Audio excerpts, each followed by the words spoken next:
ख़वातीनो हज़रात, खाना काबा में एक आदमी वहाँ पर मौजूद सफाई करने वाले से पूछने लगा, तुमने जिंदगी का एक लंबा अरसा यहाँ गुजारा, क्या तुमने कोई मोजज़ा भी देखा?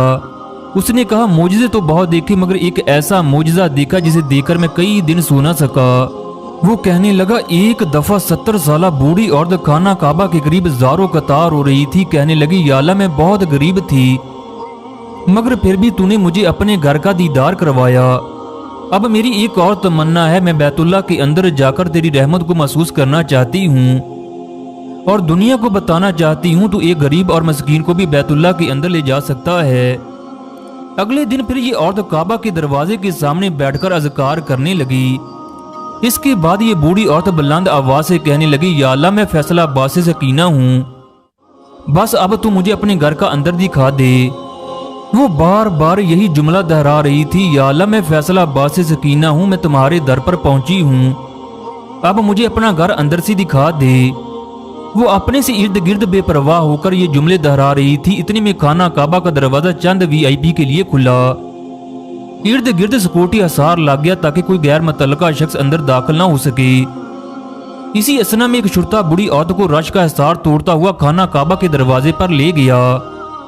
वो बाकर सीढ़ियां चढ़ी और खाना काबा के अंदर दाखिल हो गई। ये सफाई करने वाला कहने लगा, मैं बूढ़ी औरत की किस्मत पर हैरान था। चन्नाचा में इस बूढ़ी औरत के होटल के कमरे तक पहुंच गया। मैंने उस माँ से कहा, आज मैंने अपनी आंखों से अल्लाह ताला का मोजज़ा देखा। वो शुरता जो कि आपकी ज़बान भी नहीं जानता कि आप क्या कह रही हो, मगर फिर भी वो आपको बैतुल्लाह के अंदर ले गया। मैंने उस माँ से पूछा, बताओ आप यहाँ तक कैसे पहुंची? वो बूढ़ी औरत कहने लगी, मैंने जब भी नमाज अदा की तो मुझे ऐसा लगता है कि खुदा मेरे बहुत करीब खड़ा है। मैं हर वक्त अल्लाह ताला का जिक्र करती हूँ। मैं एक गरीब घराने से ताल्लुक रखती हूँ। मेरे 4 बेटे हैं जो शादी करके अपने अपने घरों तक महदूद हो गए। मेरा खामद इंतहाई बीमार रहने लगा। बीमारी की हालत में मैंने अपने खामद की बहुत खिदमत की। वो चारपाई पर पेशाब कर देता तो मैं बड़ी खुशी से चारपाई और उसके कपड़ों को धोती। वो बीमारी की हालत में बेशुमार बुरा भला कहता मगर मैं मुस्कुराकर जवाब देती। यहाँ तक कि अगर वो कह भी कर देता तो मैं अपने हाथ आगे फैला देती। मैंने उसकी खिदमत में कोई कसर न छोड़ी। फिर मेरा ये खामद अल्लाह को प्यारा हो गया।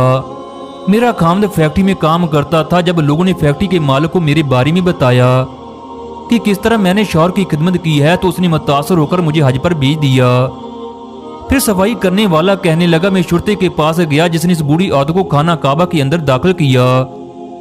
जब मैंने उसे सारा वाकया बताया कि वो किस तरह बैतुल्लाह के अंदर दाखिल होने की दुआ कर रही थी तो उसकी आंखों से आंसू आ गए। वो वहीं सजदे में गिर पड़ा।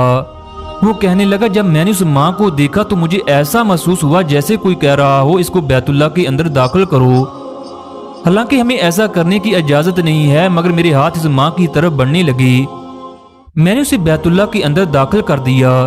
ख़वातीनो हज़रात, इस बूढ़ी औरत को ये सब कुछ खामद की खिदमत करने से मिला है।